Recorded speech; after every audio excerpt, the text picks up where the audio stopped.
Hello and welcome to a new episode of More Than Mandarin. I'm Kate. The word we're learning today is 平台, platform.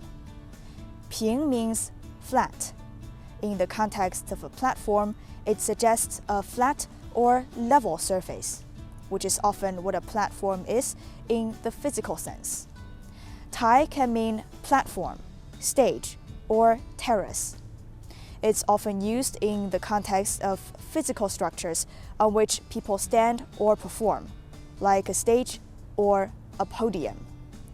When you combine the two characters, 平台 literally means a flat stage or a level platform. This term can be extended to include technology, business, or politics, depending on the context in which it's used. For example, I bought all my furniture from online shopping platforms. 我所有的家具都是在线上购物平台买的。Shopping platform, 购物平台。购物平台 is a literal sense of 平台. It can also be used in figurative ways.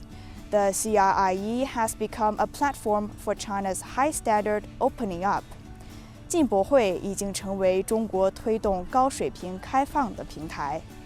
In this sentence, 平台 is used in a metaphorical or abstract sense to convey that the CRIE, or China International Import Expo, has become a significant and effective means for China to showcase its commitment to high standard opening up and trade policies. CRIE serves as a good platform, 平台, for foreign entrepreneurs and consumers.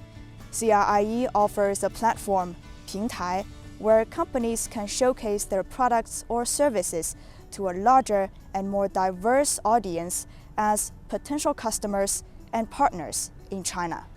Platform, 平台，你学会了吗？